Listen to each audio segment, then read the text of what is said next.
and committee members. My name is Sean Zamorano, and I'm a United States Navy veteran, and I've been consuming kratom for 10 years. I just want to bring up firstly that there's 3 state bills right now. There's 1 in the Senate, and there's 2 in the House. The Senate Bill 233 is basically KCPA-style recommendation, which is Kratom Consumer Protection Act, and that basically puts guardrails on plain leaf kratom. And then House Bill 2058 is going to be 21 plus, testing, label, and a full synthetic ban. And then House Bill 2158 specifically targets synthetic 7-OH. So I just hope that you guys know the difference between 7-OH and plain leaf kratom. Most of the problems that you're probably seeing in your city are coming from 7-OH at this time. Like I said, I've been taking it for 10 years, PTSD, addiction issues, and I'm a taxpayer, I have a wife, and I do my thing all the time, so that's all I have to say. Sorry, I'm a little nervous. Thank you. That's all right. Thank you for your much. service. Thank you. Our next speaker is Joan Hodawanitz.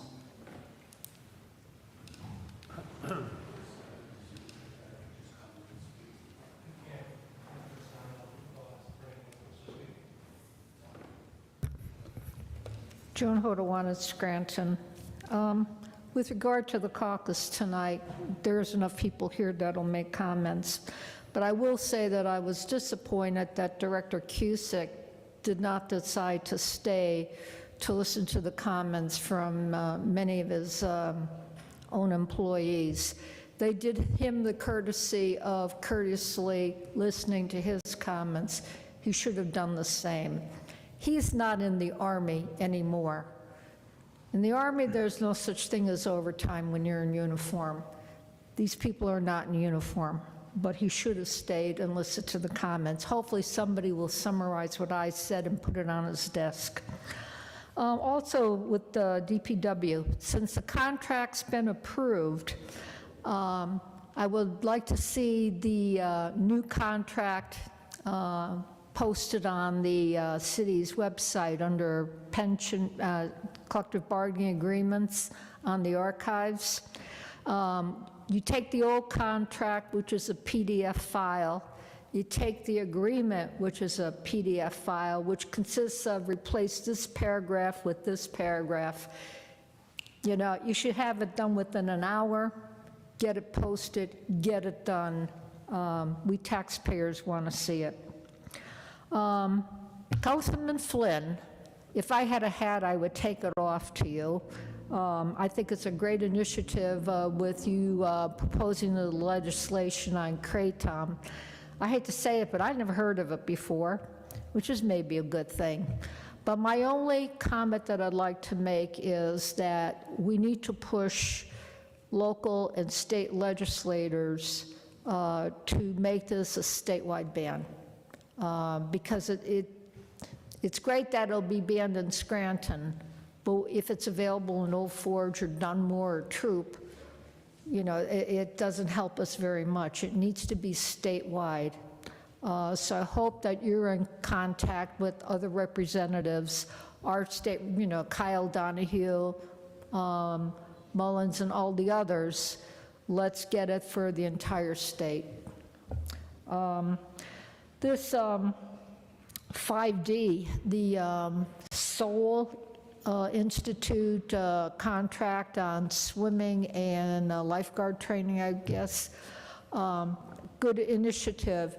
But what I couldn't find out when I looked at the section on the fees, is there a cap on how much money we can dedicate to this? Because the fees are, the money spent is allocated by how many participants we trained.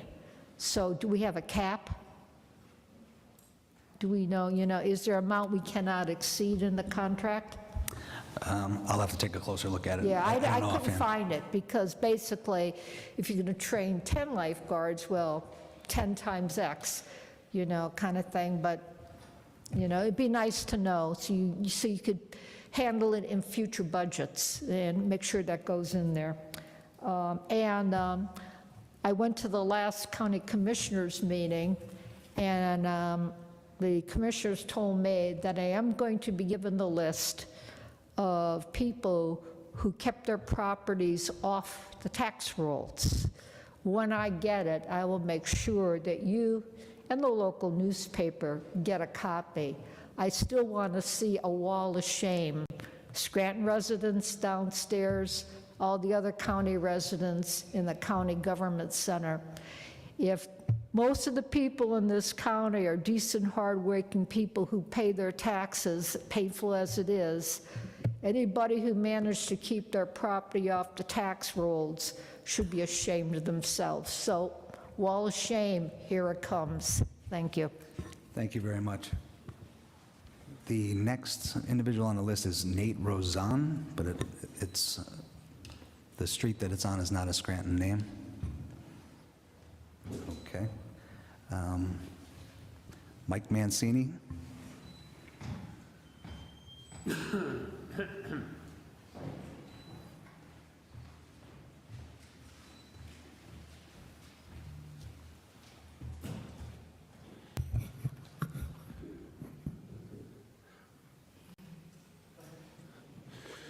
Thank you, Council President Schuster. Good evening, Council and residents of Scranton. Tonight, as promised, part 5 of my series, The State of Scranton. The topic, the good people of Scranton. Come before you not only as a resident, but also someone who shares the everyday concerns of people across our neighborhoods, whether you live in West Scranton, Hill Section, South Side, Green Ridge, Kaiser Valley, North Scranton, East or West Mountain. The issues are strikingly similar to the quality of life, public safety, and basic services.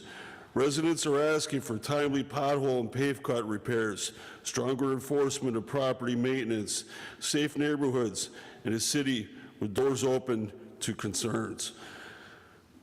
These aren't abstract policy debates. They affect how people feel walking down their own roads, raising their families, and investing in their homes.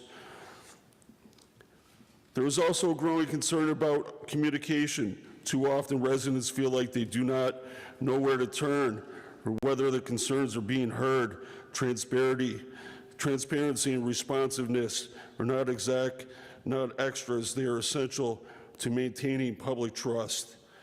We also cannot ignore public safety. People want to feel secure in their neighborhoods. That means ensuring that our police and emergency services are properly staffed, supported, and deployed where they're most needed.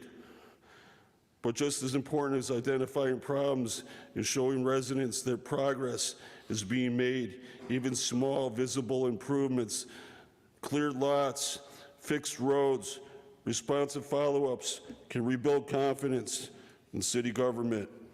I urge Council to continue engaging directly with residents to prioritize neighborhood-level concerns and to hold all departments accountable for results.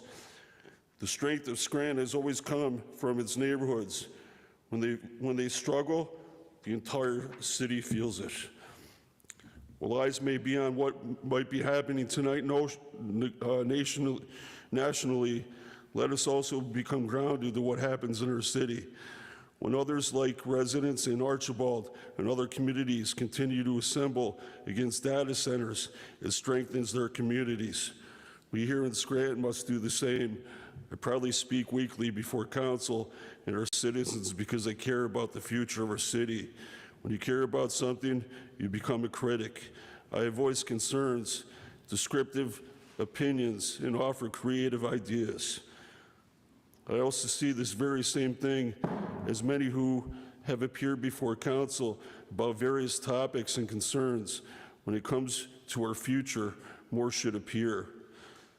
We have a Council who has been proactive to many concerns.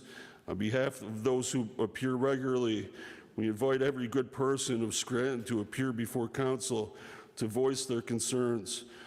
Most of our Council will always understand that your concerns are more important, that if they're important to you, it will be just as important to them. Our county has an amazing district attorney who understands that public safety is non-negotiable. He understands that a good quality of life in every neighborhood is essential to the future of our community. To the good people of Scranton who are proud to call Scranton home, continue to participate in your city, because good stewardship starts with looking at just beyond today and what Scranton has to offer its residents, developers, and city employees. Next week, part 6 of my series about the state of Scranton. Tune in again next week to find out. God bless our first responders, our active military, our veterans, and the good people of Scranton. Good evening, City Council. Thank you. Up next is Rick Little.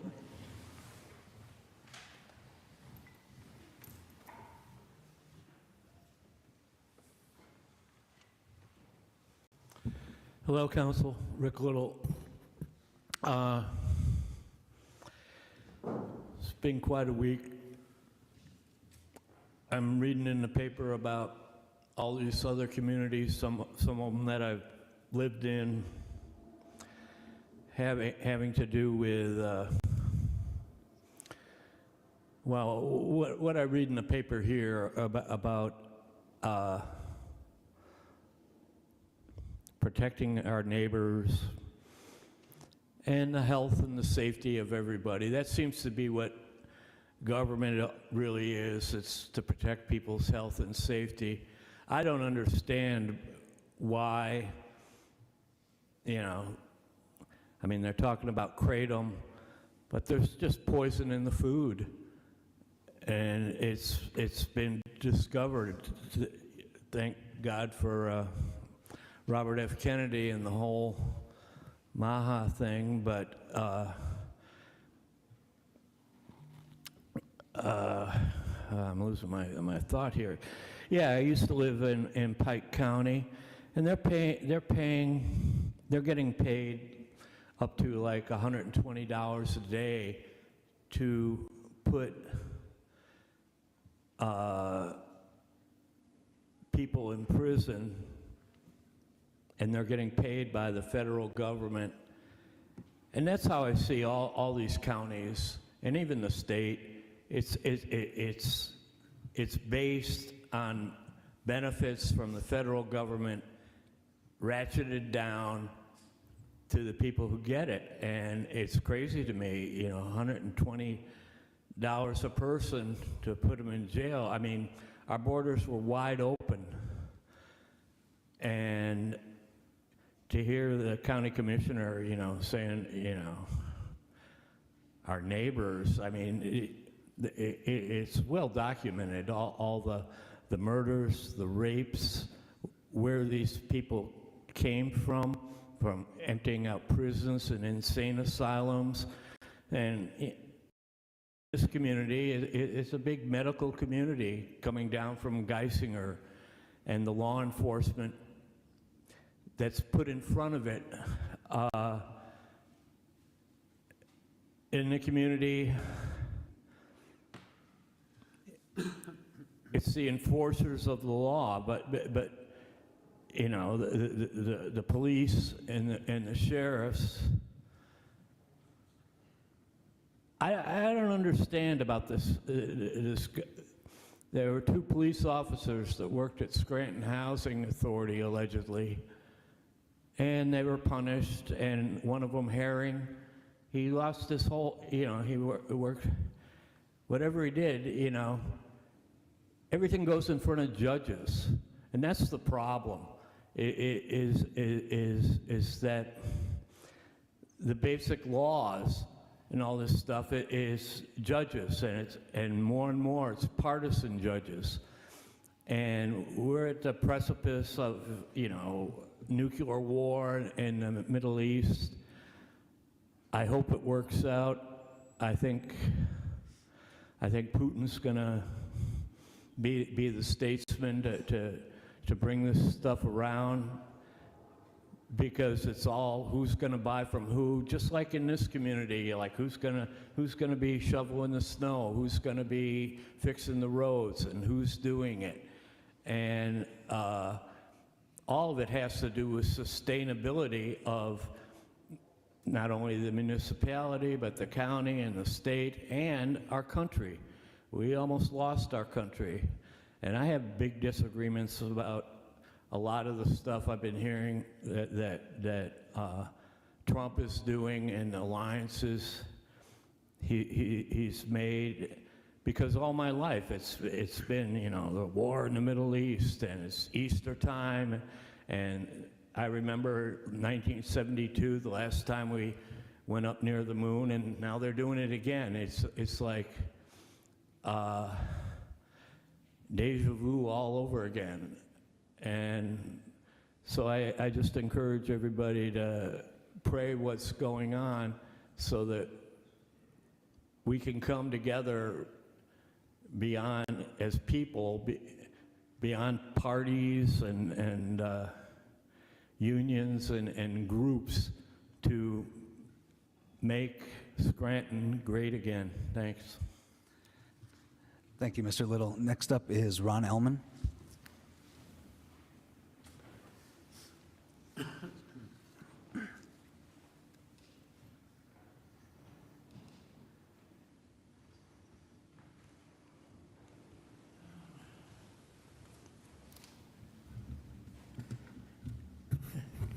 My name was so far down the list, I didn't know there were so many out of the city people here.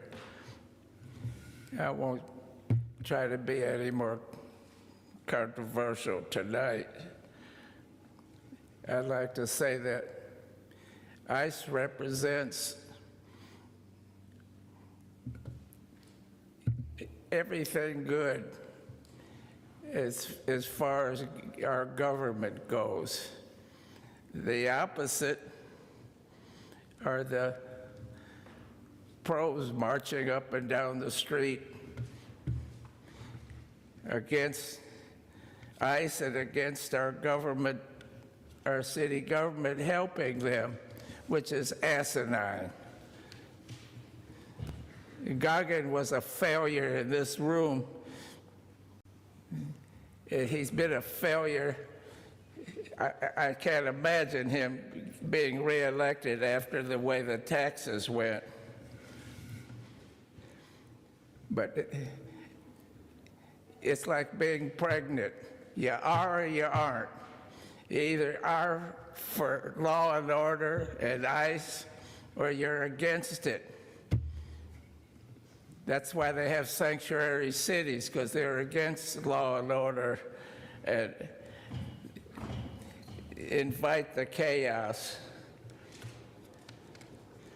But if you're not doing anything wrong, migrant or no migrant, you shouldn't have any fears. The problem is illegals. They're criminals. I heard people in this room talk about their grandparents. And they didn't swim illegally into the country. They worked. My grandparents came and landed in New York City and Baltimore, and all I know is they got off a boat. And to change my thinking, I was listening to Joan about the tax exemptions. There used to be a couple come to the tourist club, oh, I don't know, 10 or 12 years ago. They got a house from Marywood that somebody had donated. And they used to brag how many years he'd been there without paying the taxes. And it must have been quite a large house. Last year and the year before, I stood right here complaining about Cochran buying a little piece of land on Providence, on Parker Street, and renting it to the city.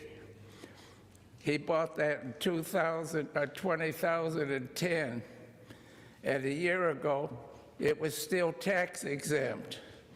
That's an example of how the city favors some people and not others.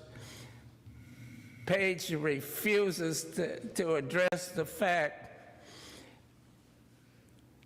Cochran and an accomplice over at PennDOT rented the city property to the PennDOT. That's tax money. I told you they cut down the 200-year-old tree that the forester, Tony, tried to save. The taxpayers paid for it. PennDOT paid to cut the tree down. Then they were so worried about my complaining, they sent a crew over to grind it up to sawdust. Paige Cognetti could care less about what's going on in the city as long as it doesn't affect her friends downtown. On North Main Avenue by the fire station, there's two cuts from one of the utilities. It must be 3-4 inch drop. It's been there for a month. See, that's how the city's been run for the last few years. You come in here and nothing's done. Half the time somebody's looking at their computer or whatever back there. I'll say one thing, when I had the complaint and you came to my house to see what I was complaining about, the city needs more of that. I know it's on your own time, but the city needs more from the residents, need more from the people that we're paying to be up there, be downstairs in that office, not running around trying to get reelected. Thank you. Thank you. Next is Les Spindler. Yeah, y'all are killing me in these comments. Yeah, I know. Good evening, Council. Les Spindler, city resident, homeowner. I have an announcement. I'm surprised nobody from council made this announcement. On Sunday, April 19th, there's a benefit for police officer Nancy Bauman. I've known Nancy for over 20 years. She's a good friend, and she's undergoing treatments for blood cancer. So I appreciate everybody showing. I know it's going to be a big crowd. It's at the FOP Lodge at 402 Railroad Avenue from 1 to 5. Hope everybody will show up. And not only do I know Nancy, but Nancy's son is the father of my newest grandchild. I had a grandchild born in last November, and her son Jesse's the father. So we're always praying for Nancy to get better, and I hope everybody can show up. Next thing. I want to commend council and DA Gallagher for looking to ban this kratom. It's I don't know if it's true or not, but a neighbor of mine just told me last week, I never heard of it, but she told me last week that idiot that killed the 2 people in the German apartments was on that, and he was hallucinogenic, and it's no good, but just banning it in the city isn't good, like Joan said. Have to go at least county-wide. If you ban it in the city, they could go to Dunmore or Taylor and get it. But it should, like I agree with her, it should be statewide. We should get involved with Senator Marty Flynn and Bridget Kozarowski and Kyle Donahue, Kyle Mullins, and get a bill to ban it statewide. Next thing. Last week I spoke about somebody clearing that hill on Euclid Avenue, and yesterday I leave my house, I'm going to Main Avenue on Euclid Avenue. Couldn't get out to Main Avenue that way. Was blocked off, and I stopped and asked the guys today what they're doing. That's going to be a one-way anymore. You can't get onto Main Avenue from Bulwer Street or Euclid Avenue or Dorothy Street. When I leave my house, I have to go to Far Street to get to Main Avenue. They said they don't want people making a left turn there. So they showed me what they're going to do. There's going to be they're putting new sidewalks in. They're putting a retaining wall on that. They dug out part of that hill. And that's where that West Scranton sign is going to be. President Schuster, you were talking about that? They're going to put a retaining wall in, and the sign's going to be on top of the retaining wall. And they're going to make Bulwer a one-way, is that what you were saying? What's that? They're going to make Bulwer Street a one-way? No, just that when you go down the hill from Dorothy or Euclid Avenue, that's, you can't go, you won't be able to get out that way. People could come off Main Avenue and go up Dorothy or Euclid, but they don't want people turning onto Main Avenue, left turn, because there's too many accidents, they said. And they said everybody's for it. I'm not, but no, you can't. You won't. They're going to put like an island blocking off half the road. Like you could get it. You could get into Dorothy Street, off Main Avenue. You could turn to left or right off Main Avenue, but I don't know how long it's going to take. But they're moving along. Next on the Greenwood Street Bridge project. Again, they're not working on it today. They did little work yesterday and then they left. Now I hear on the news tonight where PennDOT's going to be busy all summer with different projects. I hope they're not going to forget about the Greenwood Street Bridge project. That should have been done already. And again, I spoke about it months ago. On Greenwood Street in front of Fidelity Bank, that lane is blocked off. There's no reason for that to be blocked off. I don't know why it is. Next thing. Back to the pave cut inspectors. These people are not doing their jobs. I want all you people someday drive up Euclid Avenue from Dorothy Street to get to Dixon Avenue, and you'll see how terrible it is. And the one gentleman I spoke to today about that project on the hill there, he works for Riley Associates. He said he paves roads. He paved Euclid inside the development, but he agrees with me. He said from Dorothy all the way to the development, it should be paved curb to curb. That, Sumner Avenue and Garfield Avenue, they all have to be paved curb to curb. They're not doing their jobs, and they lied here. They said that what they're doing now is better than the old system. I mean, they lied, and Eileen Cipriani swears to it. They're all liars. Thank you. Thank you. Next up is Stan Dombrowski.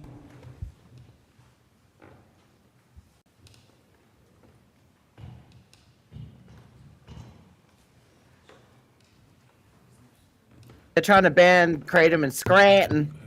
Please state your address as well. Sure. Stan Dombrowski, 1213 Olive Street. I've been a resident for about 13 years.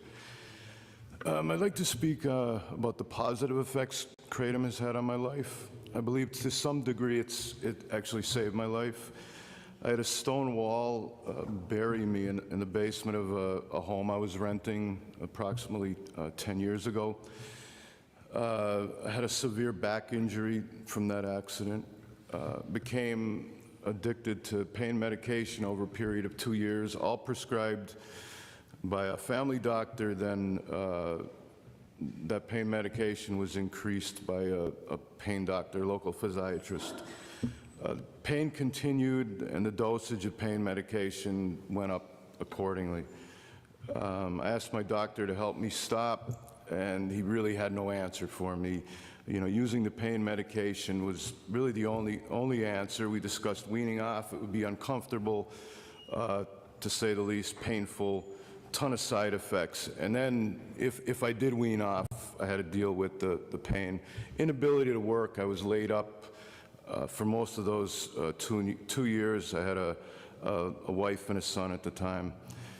I reached out to the internet, I think like most do when they're distressed. Look for something natural, a way to get off of these pain medications. Found a natural product called Kratom, knew nothing about it, and from what I know now, it was really early in the inception of this plant kind of getting out into the open. I believe at the time they believed there were a couple million people that knew about it in the United States. It's since grown largely, but after that research, I was able to dial up a serving size that helped me completely get off of the pain medication in about 3 weeks. My physiatrist was pretty amazed, to say the least, and although he couldn't tell me to continue to use Kratom, he kind of knew that something good was going on here. I gave him some literature. There was a book out of Drexel. There's a professor out of Drexel wrote a book about mitragynine and other non-opioid sources of pain relief. So a lot of history on this plant, and there's a lot of information. If you look for it, I say beyond the first 5 pages of Google. I think that's what most people do. They find anything negative or anything concerning, they go to Google, and that's as far as they look. So for me, Kratom allowed me to manage my pain. It was non-addictive. I had no side effects. My lab reports came back really well, and some things like my blood pressure actually came down. It allowed me to continue to manage the pain as I was, and I was not addicted, no side effects. I continued to take Kratom until I no longer needed pain control for my back. I stopped using Kratom without withdrawal. The botanical I took was leaf, all natural rather. It came from a tree. There was nothing synthetic about it. It was just a leaf. I bought powder, and I consumed that powder the way you would protein powder, creatine, whatever. I viewed it as a supplement that as I said, saved my life. I've recommended it to many people over the last 10 years. Hundreds and hundreds probably have used it for the same reason. My own father used it when he had cancer to relieve his pain, and he had a host of other medications that doctors were willing to give him, and he asked me for this, by choice. I'd suggest, looking at who is able to buy this botanical, absolutely no sale to minors, a complete ban on synthetic derivatives, anything that is not made from that original, plant material, to me is not good. I would say do the research. Again, I say past those first 5 pages of Google. I think that's the easy out for most people. Go to page 20, start looking at the studies, look what some of the doctors who believe in this think about it. Definitely think it needs to be regulated, but again, in the form of leaf, not allowing a 7-OH product or any non-natural version. You can tell from the turnout in this room that speaks volumes about what this plant does for people. And as I said, I would say continue to research it and let it save lives. Thank you. Thank you.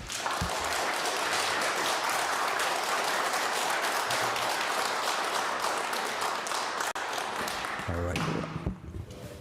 Stan the We man. have a couple of individuals from cities outside of Scranton, but our next speaker is Gene Kacharski.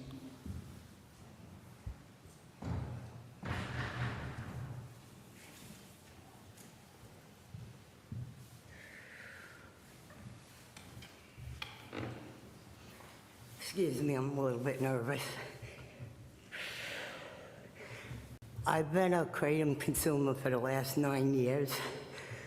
Before that, I was taking pharmaceutical opiates, and same as the other man, I researched alternative ways to, manage my pain without being a slave to Big Pharma. And I came across the natural leaf Kratom. I did a lot of research before I switched. I switched over, and I've been able to be present for my children, for my grandchildren, to lead a normal, productive life. I just bought a house in Scranton in January, so I'm invested in this city. But, if this gets taken away from me, I would have to consider selling my house and moving, because I would not be able to lead a productive life. This is what lets me manage and be a productive member of society without being in a trance and feeling like a zombie. I'm a normal person doing normal things. And I would ask you to please consider the 3 bills that are at the state level before you push a Scranton ban through. That's about all I have to say. Thank you. Thank you.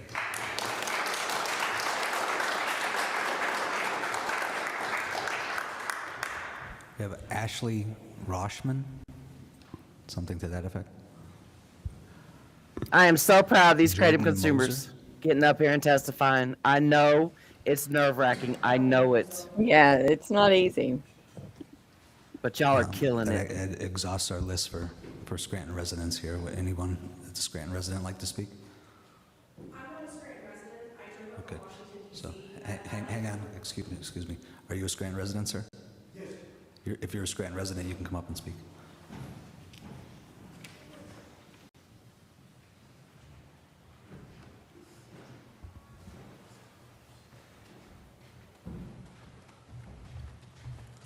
My name is David Homick. I live at 1825 Stafford Avenue in Valley View Terrace. I've been a Scranton resident for about 15 years. I have sciatica pain. I developed sciatica pain. I'm going to be 69 tomorrow. If you take the 7OH off the market, I have no hope of, but I get that terrible pain. I had terrible pain, the worst pain I ever had for 10 days about 7 months ago.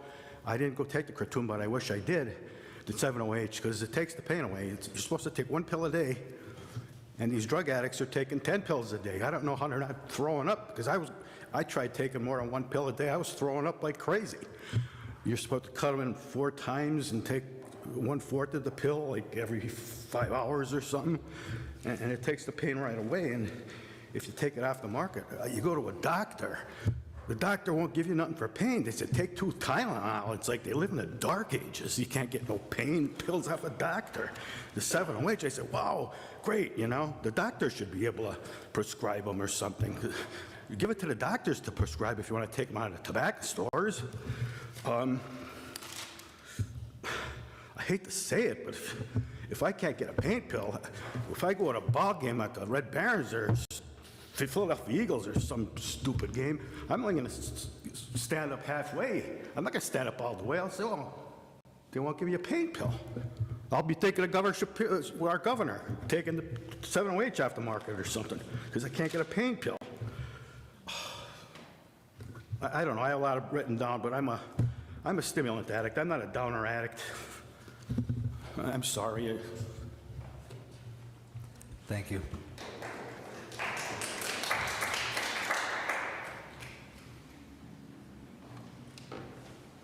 Stimulant addict? So are you addicted to 7OH? Does it give you I don't know what stimulation? I don't know, dude. What the hell? Good evening, Tom Coin-Manuka. That guy looks like a It's famous interesting, the person. snow removal that we had here tonight.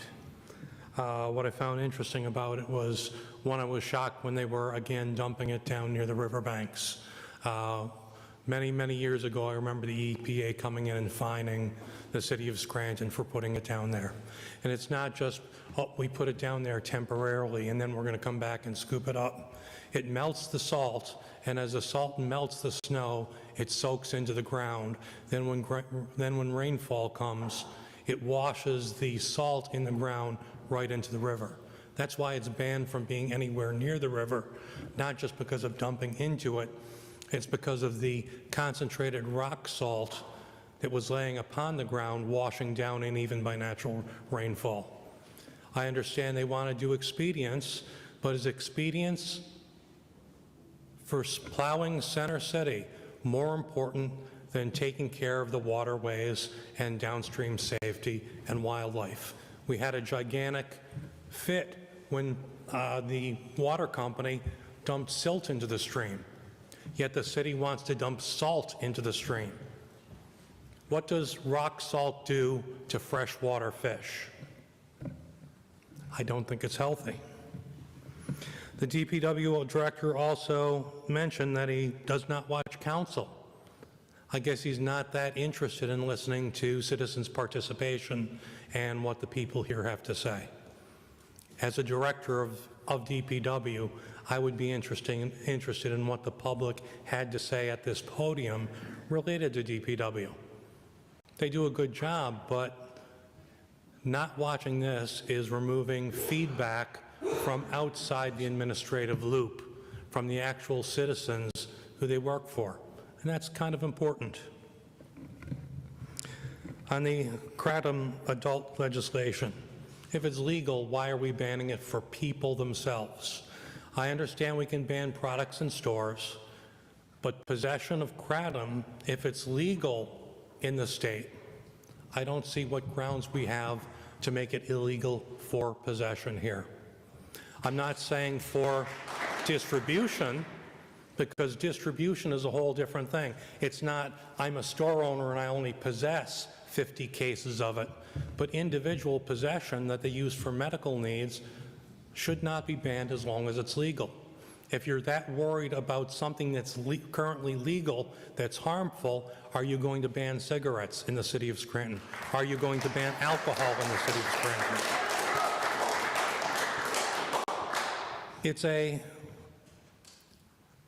lot of drugs are made from natural products. Have any of you ever taken aspirin? It was originated from willow bark. It's a painkiller from willow bark. There are known and documented pain-relieving products from plant life. I'm not saying that you shouldn't ban kids from it. I'm not saying that you shouldn't ban the sale of it in city stores. What I am saying is possession of it should not be in this legislation because it's not illegal. I was injured last week, so I couldn't come in. So I didn't speak on 3C, the Recovery Act transfers. I see they moved $250,000 from the Manuka Stormwater Project to Lindy Creek. How will that impact people who've been waiting for 60 to 70 years for the fixes? And how is the funding guaranteed to be replaced? ARPA was a one-shot grant handed to the neighborhoods, and don't tell me they stole a secured partial funding for maybe a grant leaving that section again to tread water for another 60 years. $500,000 was sucked out of a neighborhood that was earmarked for it. How's that being replaced? And can we get an update on the Garrity's gift cards? We had a public show before the election of one gift card being put out to one of the residents right before election to appear in the newspaper. What's the status of them? Because I believe there was $1,000 worth of them. Can we get a listing, even by neighborhoods that have been distributed, and the number of them at least? We should know, not the exact neighbors, I don't need that, but it would be nice to know if 85% of them are being delivered to one community. Thank you and have a good evening. Thank you. Any other city residents that would like to speak?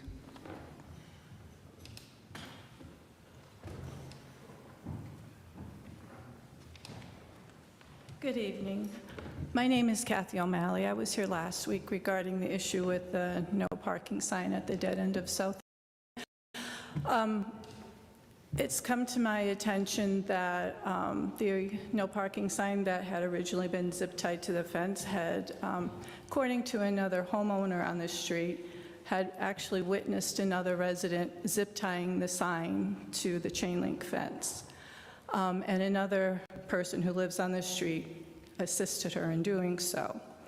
My question is, the sign that was put up was a legitimate city sign. My sister researched it. You cannot purchase these signs anywhere. It has to come from the city. And as far as I know, the DPW is responsible for the signs. I could be wrong, but I'm pretty sure that's their responsibility. And shortly after that, just within a week or so, a permanent city sign had been erected. And as we know from last week, we know that that sign is incorrect that's up there. It says no parking with arrows pointing in either direction. And according to everyone I've spoken to, the two curbside spots are legitimate parking spots. Mr. Voldenberg had suggested calling Eileen Cipriani's office, which I did. And I spoke to Caleb, her assistant, who was very helpful. And he said the whole city is basically aware of the issue of the no parking sign on South Irving. So each department, I'm sure he said he's received numerous emails and phone calls regarding the situation from concerned residents with the parking being taken away. After I left council last week, I left a little early, and after I got home, I found out that Mr. Goldenberg had said that when Mr. Schuster had asked about, to try and clear up the confusion, he had said that it's with legal, and they're trying to get an ordinance to get those 2 spots taken away. When I spoke to Caleb, he said that you would have to get an ordinance, and then it would have to go before council to be voted on to have those spots removed. He said it's nowhere near having that done. My concern is, how does a city resident get a hold of a city sign? Shouldn't that come from the city? And how, was this able to be left up there? And also, having called police on numerous occasions about people parking in legal parking spots, wasting police officers' time, that she was fully aware of that sign and those spots, the spots were legal, the sign was not. So I would really like to get into, what is actually going on here. And someone was supposed to give me a call over the week as to who okayed those signs. I did not get a call, so I'm wondering if you could give me that information this evening, if you found that information out. So I don't believe we found that out, have we, Frank?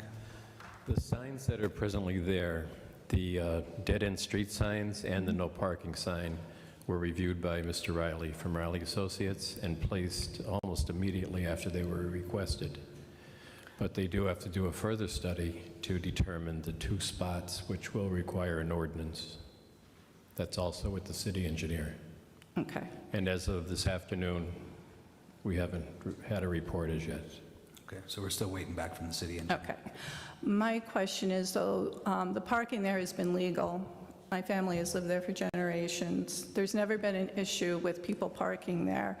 There's never been an accident, and I know Caleb said that Mr. Cusick from the DPW wants to have that sign left there. Well, that's fine for the travelway, the center spot, which we know is an illegal spot.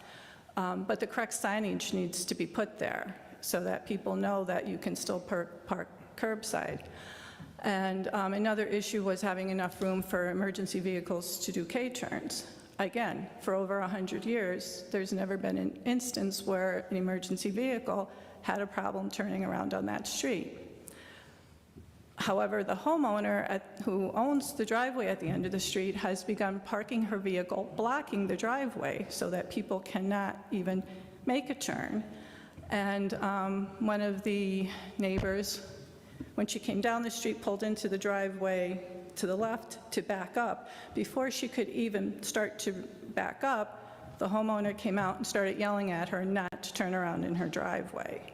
So, I mean, it's getting a little crazy. I would just like to get it resolved and have those 2 parking spots left alone. We need to have that there for the residents of the street. There is nowhere else to park. We were short on space to begin with, and with those spots gone, it's even worse. Thank you. Thank you.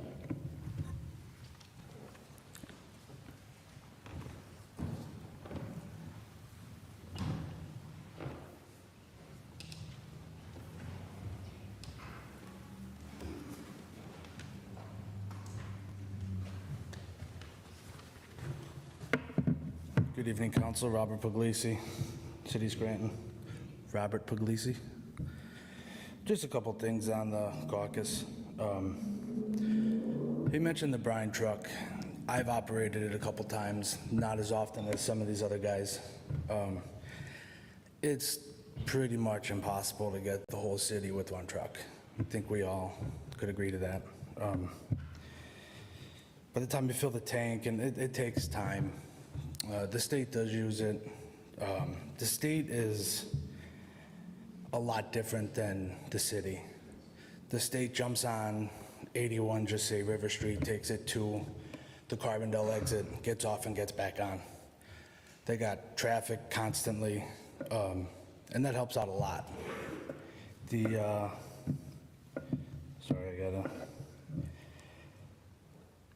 Training is always good. with the trees, the thing with the trees is, me personally, I've done the tree job for months. When our tree guy went out, I was bottom guy, so I had to do it. The problem with this is our jobs, driving truck, running heavy equipment, paving, trees, a lot of our jobs, it's time in the seat. You know, you could look it up, you could look by papers, you could do all that, and you got to do it. It's just the nature of our type of work. So training is good, and it helps, and it's definitely a plus, but it can't, I don't think it could be everything. It's in steps. What else? The salt shed. I would say that's probably our big issue. Our salt shed that we have now is quite significantly smaller than the old one. I don't know exactly how many tonnage it holds. I think it was 1,300 for the new one and 800 for the old one. I want to say that might be reversed, because I loaded salt in our old one for years, and 1,300 ton fit in there. We used to put 3/4 of the way up with salt and still had room for topsoil and coal patch all under the same tent. The way I looked at it, there's ribs in there in the old one, and they used to hold roughly 200 ton per rib, working from the back out. This one, unless you load it with a conveyor belt, which we do not, I can't see it holding 1,300 ton. We use a loader. That salt shed, the new one that we have, has walls that are built inside of it that are so high. I could stack the salt up higher, and I say this because I'm usually a guy in the loader. I'm a heavy equipment operator, and it spills over the sides if you go too high, and now that salt is no good because it's in between the blocks that the tarp is on and the wall that's keeping it in. So there's like a 3-foot gap on each side of this salt shed, and if salt falls over in the back and on the sides, it's pretty much junk, garbage, unusable. That's what I had with the whole caucus. There's so many different things. The trucks, there's a couple trucks that he said were broke, and they are, but these trucks are not broke to where they're gonna be put back on the road. One, the tranny's gone, and one, like, these trucks are done, like scrap, pretty much. And I think that's pretty much all I have on that. Thank you. Excuse me, well, quick question. Like, when you guys have a big storm, pre or post, does the DPW management pull all the drivers in and kind of go over what the plan is, or then reflect on the storm after? A lot of the guys who come in, I'm gonna say on a regular basis, and he was talking about, they're good at what they do. Right. So, yes, that does happen. The problem is, like the pre-salt, I don't necessarily agree with that because he says the salt spreads all over the place. There's dials in those trucks. One's for an auger, which determines how much salt you're putting out. They The are. other one is the spinner. Land worker, which they are. tells you how wide you're broadcasting it. So you adjust them. And me personally in a salt truck, I'm constantly moving the dials. If I'm in an alley, I'm not going to spread it. I'm not going to put my dial on a 6 or a 7. I'm going to put it on a 2, maybe 3. And when I'm on the street, okay, now I got to move it up to a 4, maybe 5. You adjust it constantly, and you got to look out the rearview mirror, basically the whole time.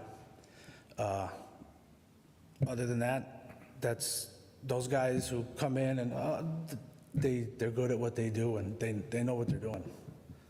Awesome. Thank you. Well, I just had one question. Do you think the inner walls in the newer salt shed is limiting the capacity of salt that could be placed inside the shed? Yes, definitely. Okay. Our old salt shed, I want to say is, I don't know the new one, but our old one is, I think, 60 feet wide by 90-some feet long. I'm pretty sure this one ain't that big. Okay. Like I said, with the state uses conveyor belts when they get so much, and that's how they stack their salt, so they're able to go up higher without going wider. I don't, and I say me, I don't have that ability, because I'm using a front-end loader and I'm pushing it up. When I load it, the bumper of the truck, my machine is literally on the blacktop. I can't go any higher. Yeah, that answers my question. Thank you. Thank you. Any other Scranton residents that want to speak to council? I'm moving here April 30th. I don't know if I'm allowed to speak or not. Say that one more time. I'm moving to Scranton April 30th. I don't know if I'm allowed to or not. Not tonight. No problem. If I want to talk about like this issue tonight, I come back to it different in the future and talk about that then. You may. Thanks.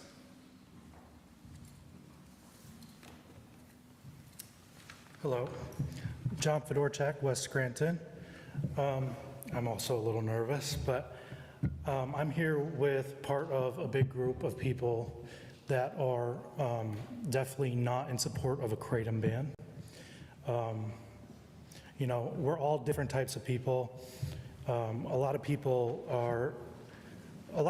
have the thought that it's addictive, and, you know, addicts are typically the people that consume kratom, but I could say for sure that's definitely not.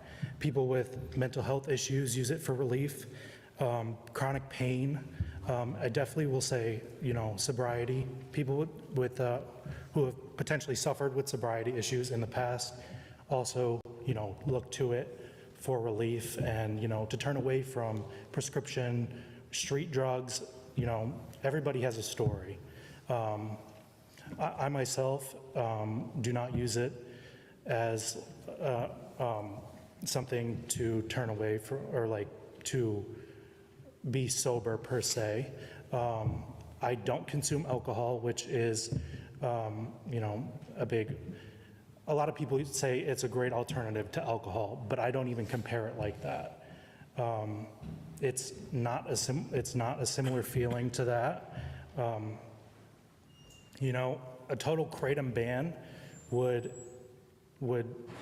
cause a lot of pain and suffering for people that have turned to this for positive outcomes. And, you know, they're all functioning.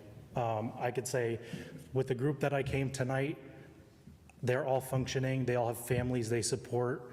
None of them have major issues. A lot of them come from, you know, previous drug addiction, and they're all functioning and in line, as you would say.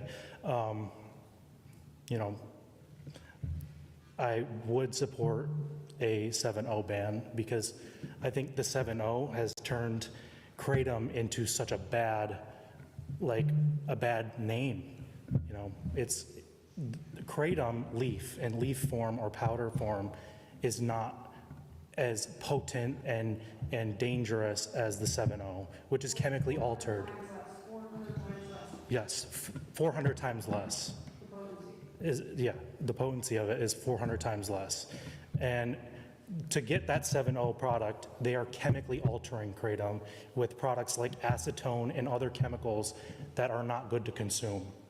Now, while I think the bill that you have now, if I'm not wrong, is completely banning kratom products in the Scranton area, including leaf, I don't think that's going to be a positive outcome for the community.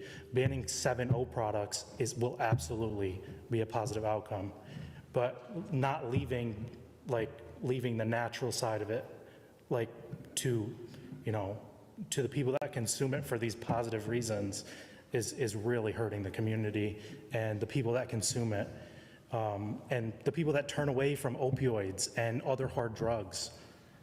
I think it's super important that we don't look at kratom as a whole, including 7.0 in that. 7.0 is a completely different product, not even close to the same as kratom leaf, which I consume regularly. And I work a full-time job, potentially sometimes 2 jobs. I pay my bills, I pay my rent. Like, I'm a functioning member of society, just as many of the people that are here tonight who have came to support it. Actually, I can say all of the people that I came with tonight are functioning members of society, and they use Kratom. So that's all I have to say.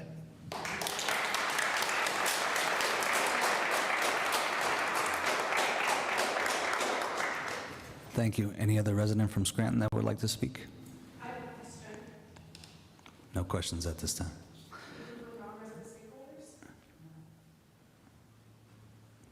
Not at this time.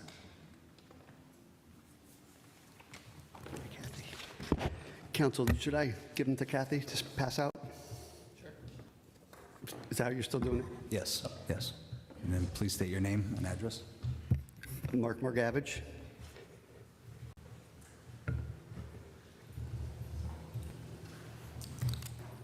And address as well, Mark? Oh, Scranton.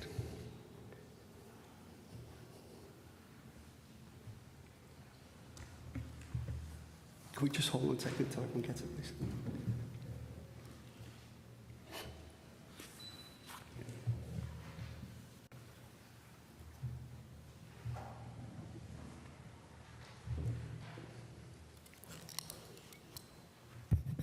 Good evening, Council.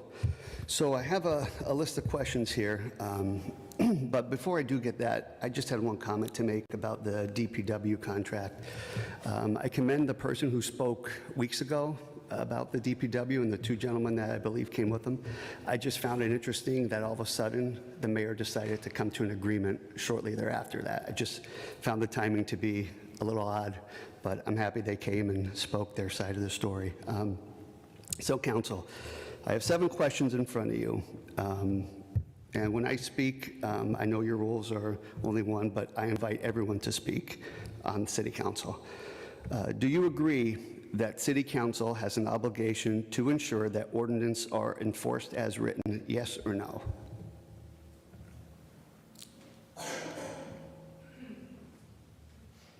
I have 6 more questions, Council. Yes? Continue with your questions. Well, I'd like to get answers. Does that obligation apply both when the administration fails to follow an ordinance and when it enforces something not contained in the ordinance, yes or no? How about we play, if you don't say anything, it's no. I don't think they're allowed to like Once council talk becomes aware of back. either situation, does that trigger a responsibility to act? And should that action occur immediately once you have that knowledge? Now, council, did you get your emails fixed? I know you're having problems with emails.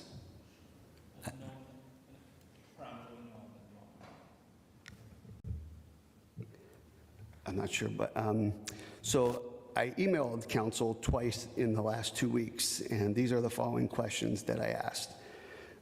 Where in the rental registration ordinance is condemnation authorized as an enforcement tool, and can you identify that authority today? Yes or no?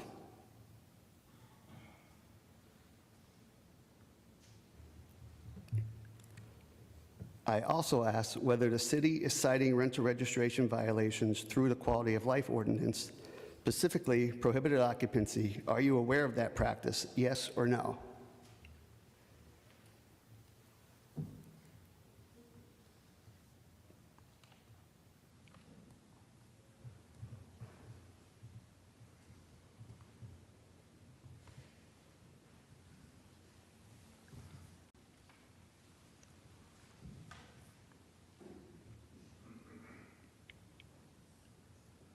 What is even happening? My emails went through.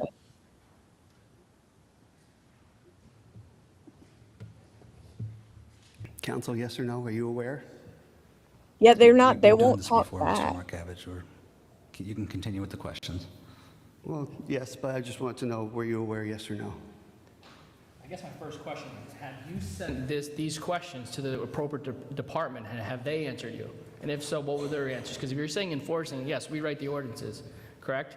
Correct. Each department has to enforce it. So have you gone to those departments and had those conversations with anybody in that office? I tried, but I walked into the door, it's still locked. Did you try to call and schedule? No. Well, that, I mean, I believe the LIPS department is the only door that you actually can get into that is not locked, correct? That's the only door that you can walk right in and speak to them. So have you Yes. tried that?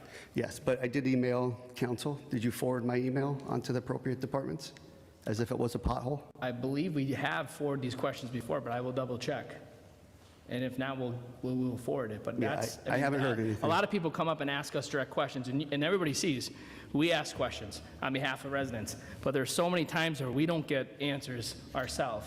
But the first question I always ask, did you go to that department and ask them the question? Because they're the ones who enforce the ordinance. And to my understanding right now, that answer is no. They correct? could have answered those questions, so. Okay, I would encourage you to try that first. While you're doing that, we will take your questions and also forward it, but I'd also encourage you to take that route. I think that route is a lot, since being on council, and watching council too in the past years, I believe that has been skipped sometimes. We're here to assist and we will definitely help, but I would also encourage you to go that route too, because they handle the day-to-day and they're supposed to enforce the ordinances that we pass.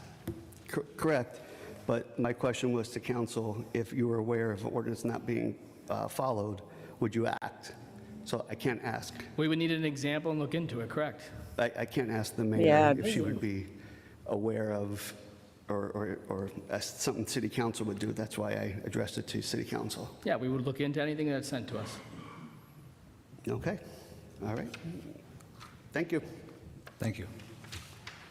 Any other Scranton resident would like to address council? All right, fifth order, Mr. Bullenberg. Fifth order, 5A motions. Dr. Rothschild, any motions or comments at this time? Yes, I do. What I'll be addressing tonight is the Kratom ordinance and legislation that's on our agenda tonight, especially given the amount of people who have been in contact with council over the past day or so and the number of people who attended tonight to speak about it. So first, I'd like to note that I had not received communication from my colleagues about this ordinance or yesterday's press conference until the evening of Easter Sunday.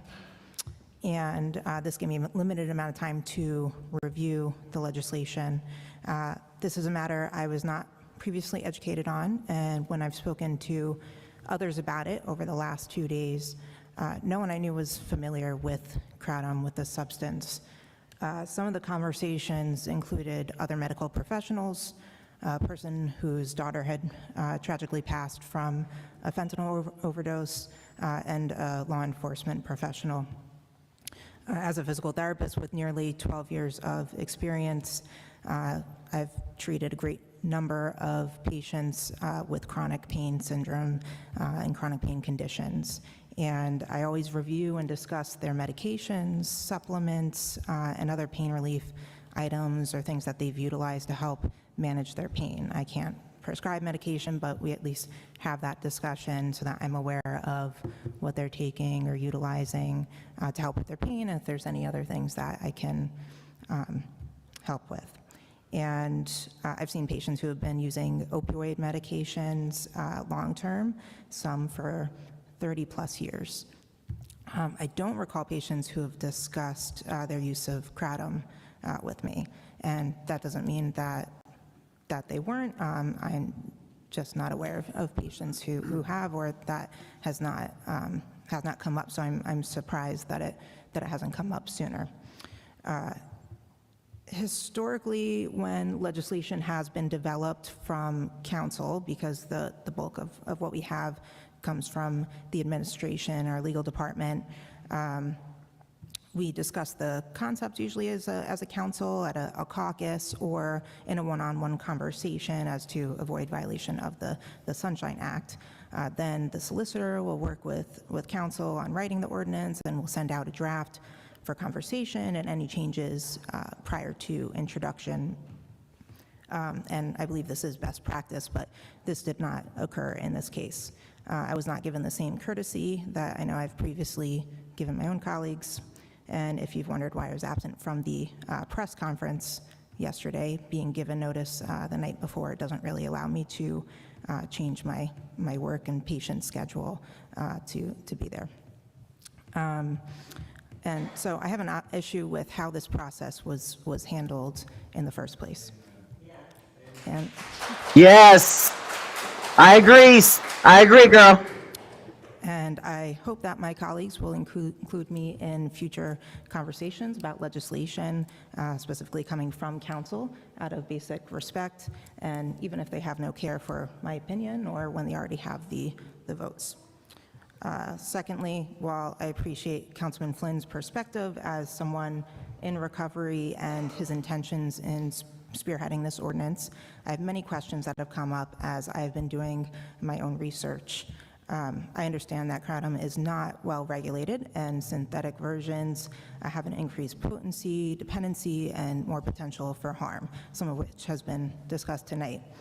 No other municipalities have banned it within our state to date, and other states do have bans. There are some out there, but it's mostly for the synthetic versions of it. As stated earlier in public comment, legislation regarding kratom has been introduced within the PA state legislature between the end of 2025 and now, including SB 233, HB 2058, and SB 899. These pieces of legislation ban unsafe kratom products derived from synthetics, prohibiting sales to those under age 21, and giving enforcement powers to the Department of Health. This legislation being presented here tonight appears to be more of a general ban.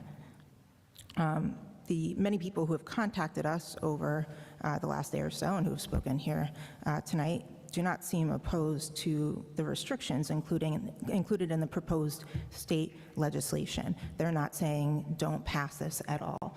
I think that we could consider amendments to it that mirror or match what's been proposed within the state legislation, as well as perhaps motivating the state to act on it sooner. And I'd also like to point out that most people seem to be asking that the natural leaf not be banned, but they're not opposed to the 7-OH being banned and taken out of stores. I would like to ask my colleagues who've developed the legislation to respond to the following questions. Normally, if this was something that came from the administration, we would forward those questions to them, but since my colleagues are sitting here next to me, I'd like to know if they have responses to what research was done on the matter. Was there legislation that this ordinance is based on? How will this be regulated and enforced practically? That's probably one of my largest concerns. How will testing take place? Was this ban and enforcement discussed with our Scranton Police Department? And I also want to know a bit more about how the consequences will work. The way it's written says that someone will face a fine of the $300 or be jailed up to 90 days. So does that mean the first offense will only be a fine, and then the following offenses would result in jail time? I was just a little unclear on that. And then I'd also like to know if there's an urgent element to this legislation because of how quickly to me and to the public. It seems that if this legislation is important, that it would be more thought out and that it would also be made to be enforceable rather than a statement piece.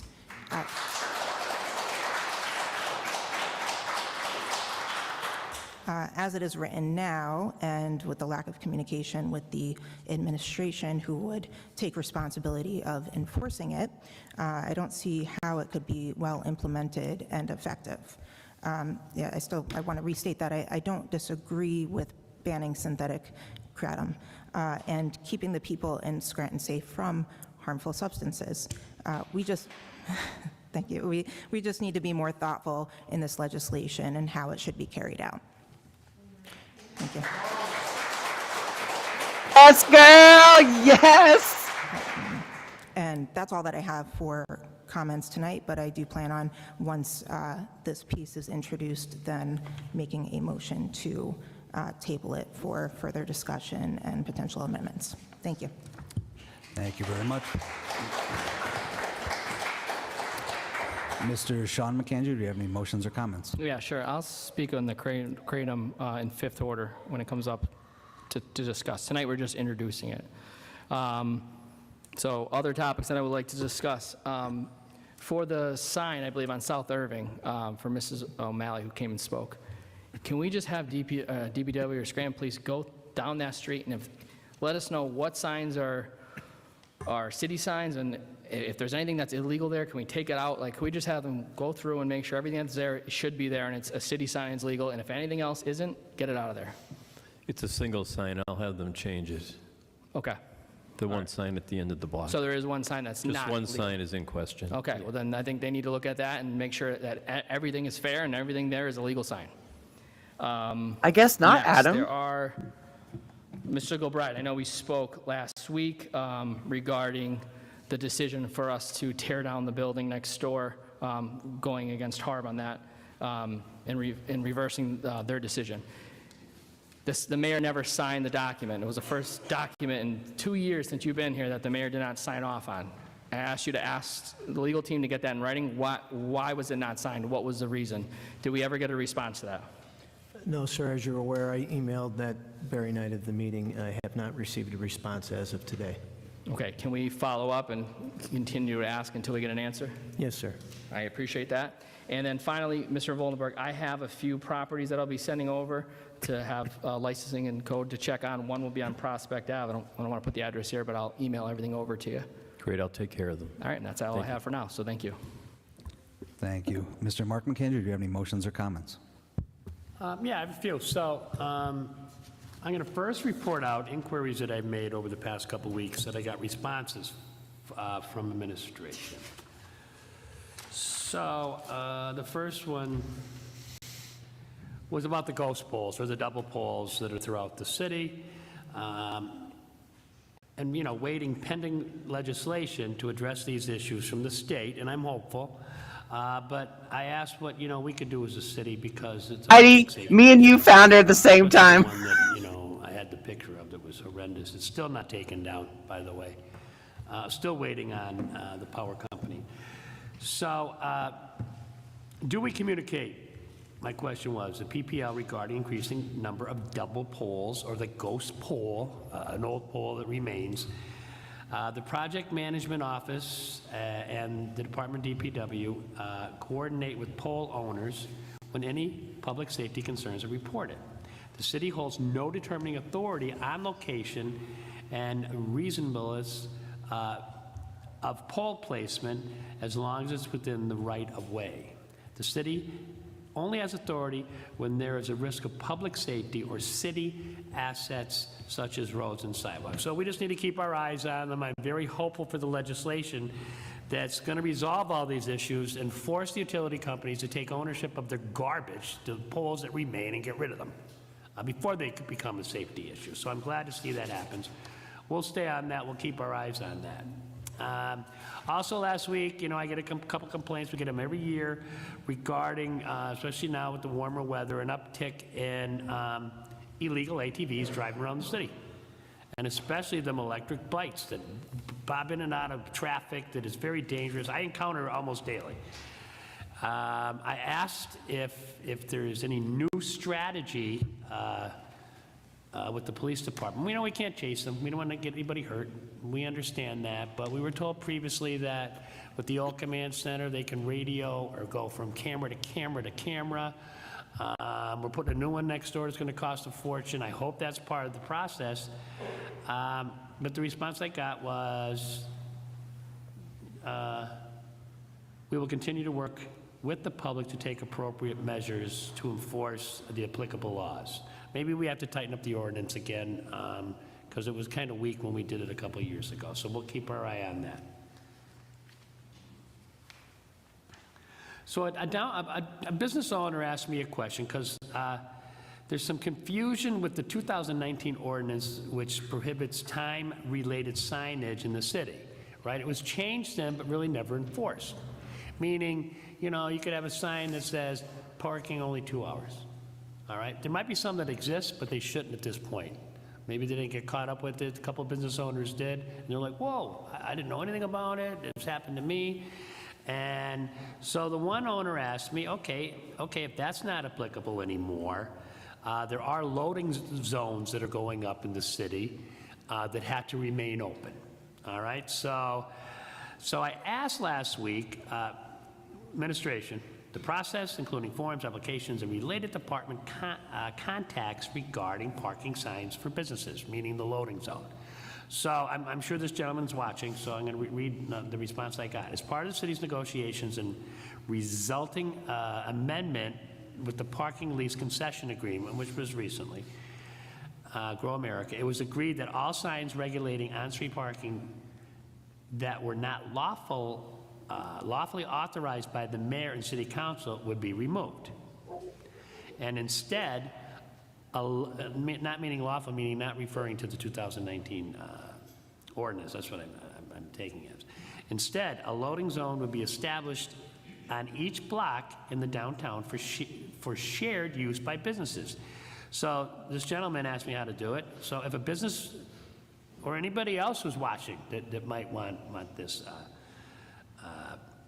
completed for them. If a business wishes to request a loading zone on a block in which one does not already exist, they may contact Car Park or the city via the law department.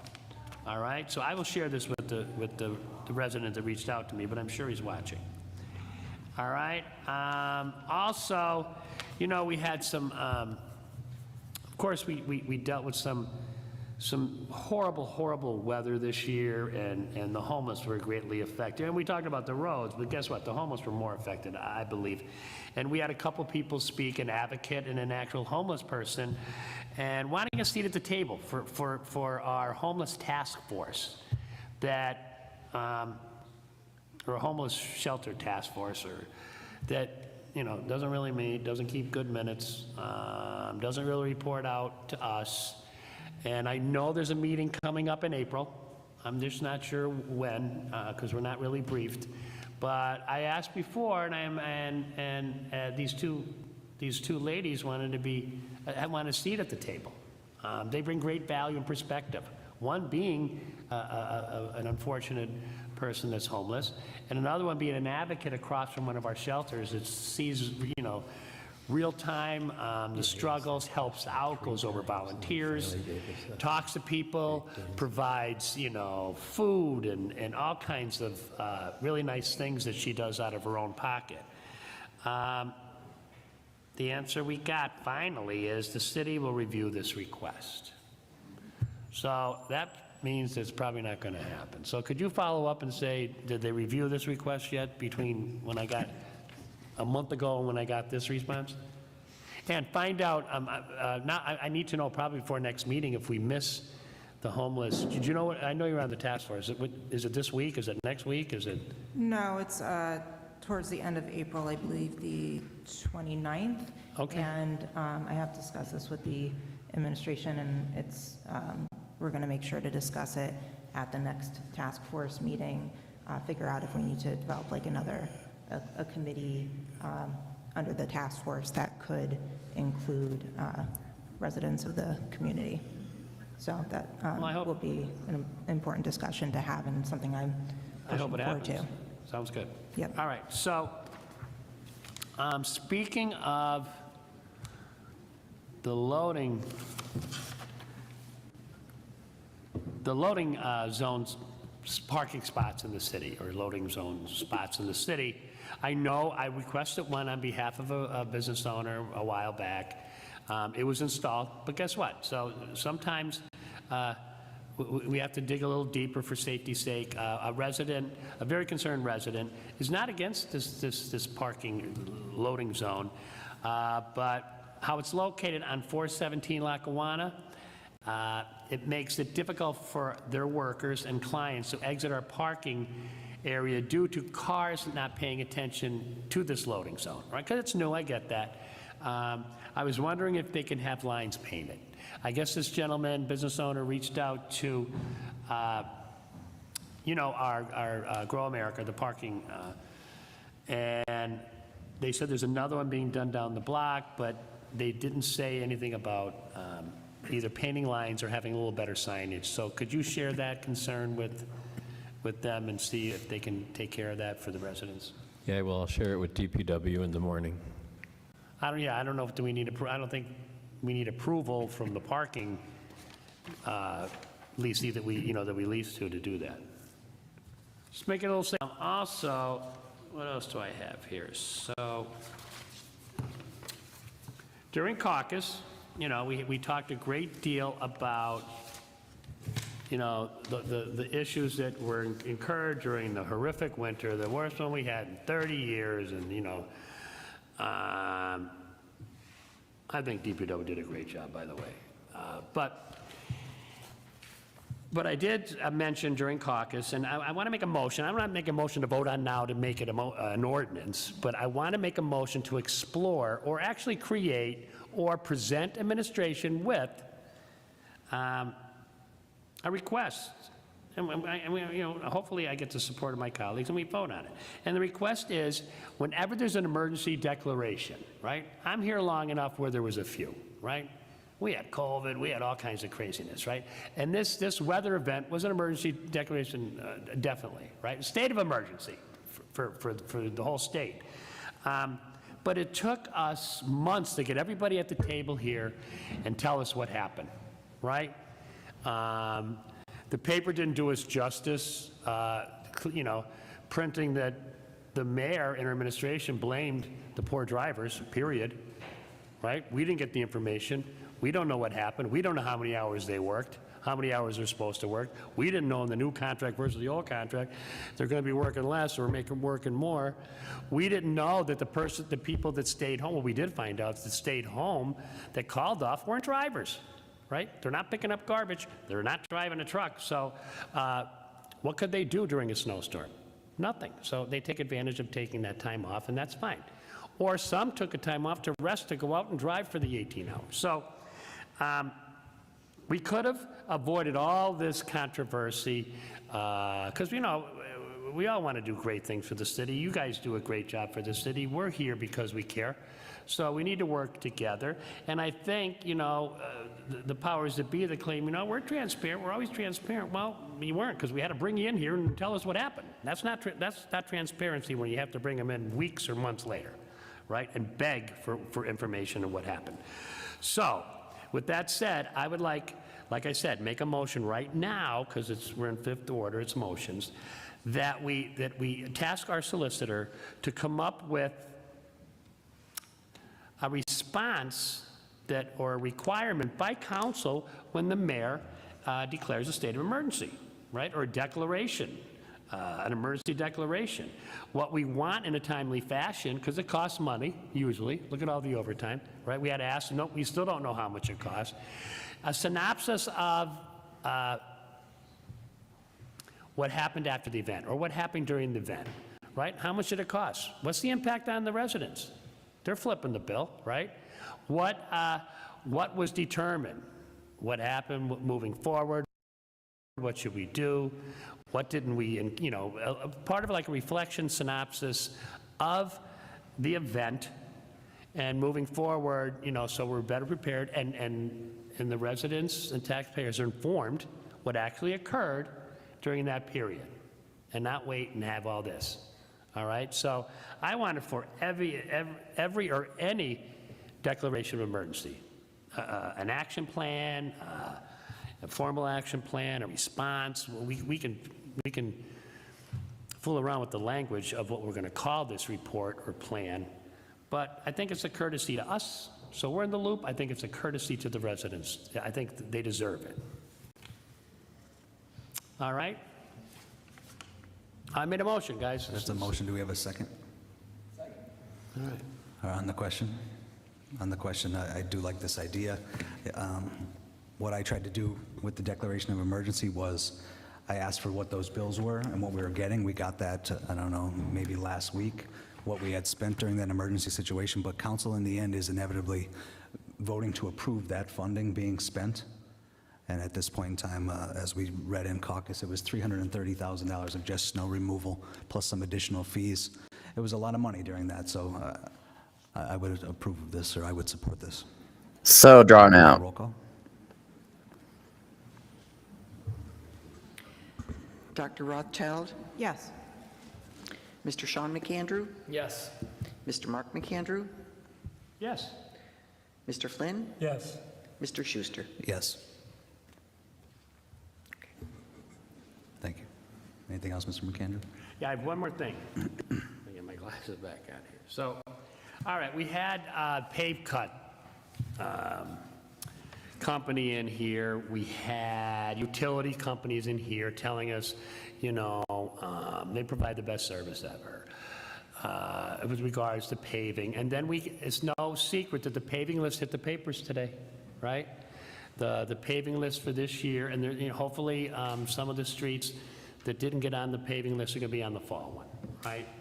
But what we really didn't discuss is, so all these utility companies that make these pave cuts that promise they're going to, after, we got the lay of the land, after 30 days, 60 days, 90 days, when it's full restoration, or when the project's done, blah, blah, blah, blah, blah.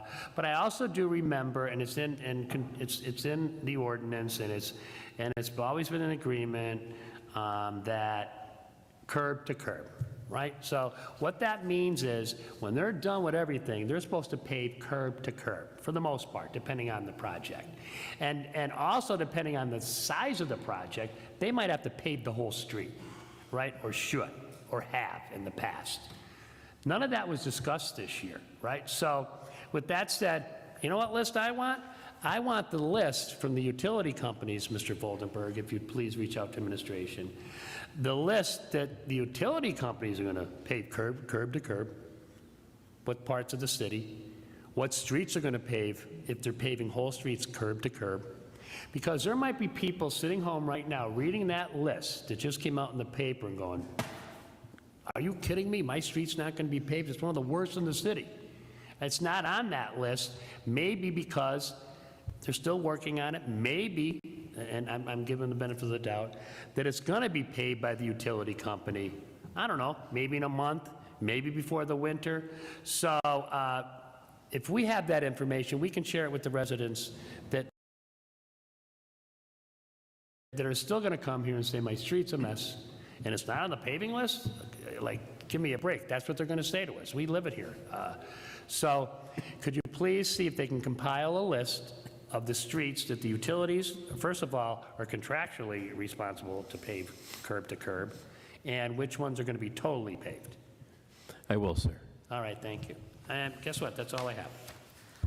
Thank you. Mr. Flynn, do you have any motions or comments?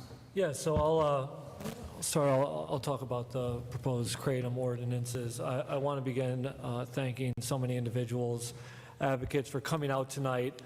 I want to acknowledge that there are people who feel strongly that Kratom should remain available. Over the past 24 hours, I have heard from individuals all over the country, some individuals that state that it helps with pain management, dealing with some behavioral health issues such as trauma, PTSD, depression, among others, while the others say it has played a role in their recovery. I want to be clear that I hear these concerns, and I respect that people come to this issue from different perspectives. The reality we are facing at the local level here in Scranton is that there is currently no meaningful regulatory framework governing these products.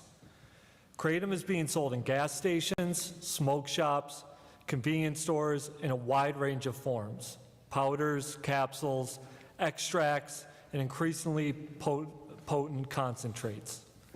There are no consistent manufacturing standards, no uniform labeling requirements, and no clear dosing guidance. The main compound that has raised growing concern is 7-OH. This compound exists naturally in the kratom leaf in small amounts. What we are increasingly seeing on the market today are products where this compound is concentrated or enhanced, dramatically increasing potency. From a municipal standpoint, we simply do not have the authority to regulate substances like this in a responsible way. Scranton cannot set dose limits on compounds like 7-OH. We cannot mandate laboratory testing standards, and we cannot establish clear packaging and labeling requirements that are so badly needed in this market. Until those standards exist, municipalities like Scranton are left with limited tools to address products that are widely available, increasingly potent, and completely unregulated. We could put a ban in place, or we could allow 7-OH sales and things like 7-OH to continue to be like the Wild West in our city. I also want to address something that has been that has had a lot of misinformation. This ordinance is only civil in nature, not criminal. It regulates the commercial sale of these products within the city. Any penalties are strictly civil, similar to other local regulatory actions. This ordinance does not create criminal charges for individuals. Regardless of what national trade groups may be publicly suggesting, this is not and has never been about criminalizing individuals. It is about regulating the sale of a product that operates in a regulatory gray area.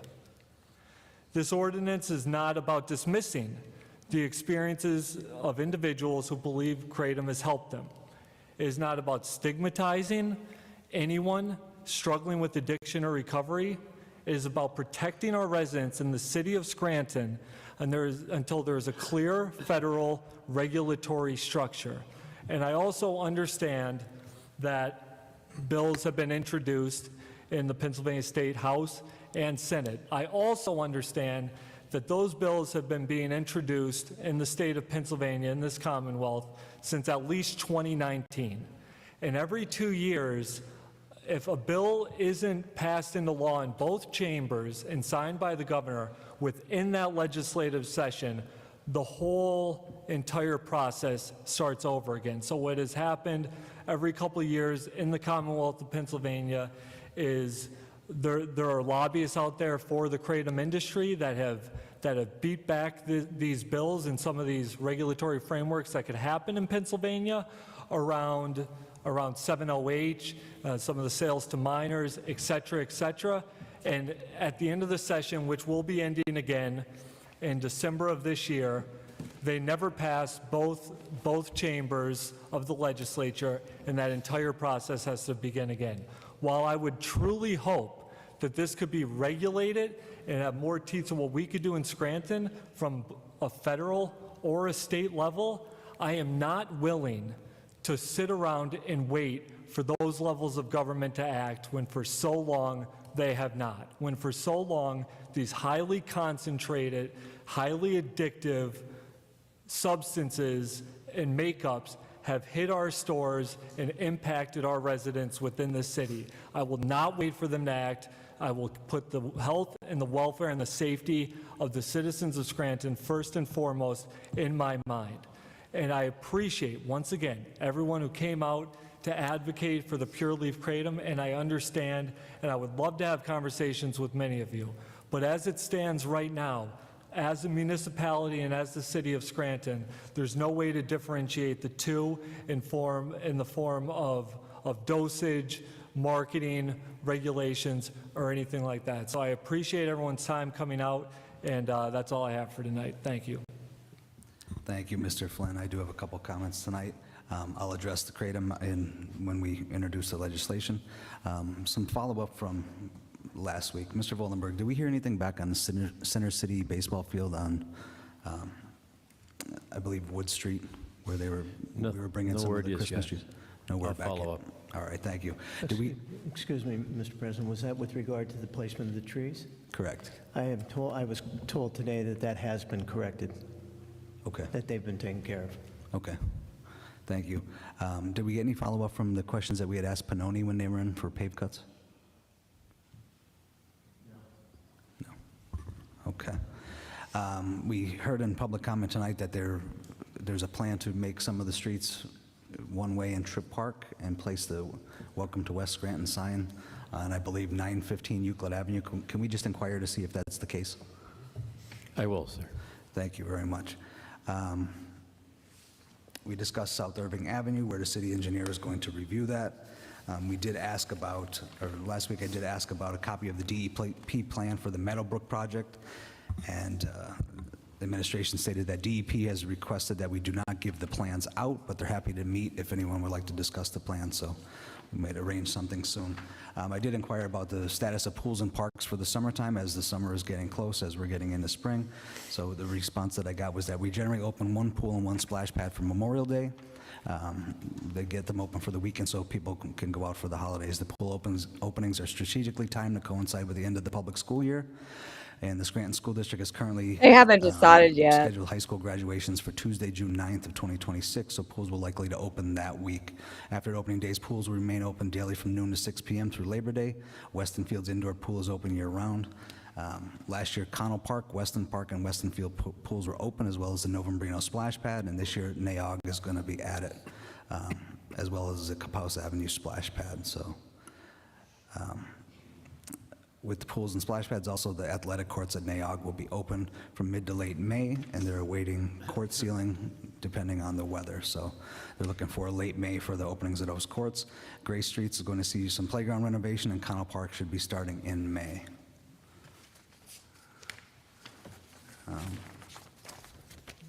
That is all I have for tonight.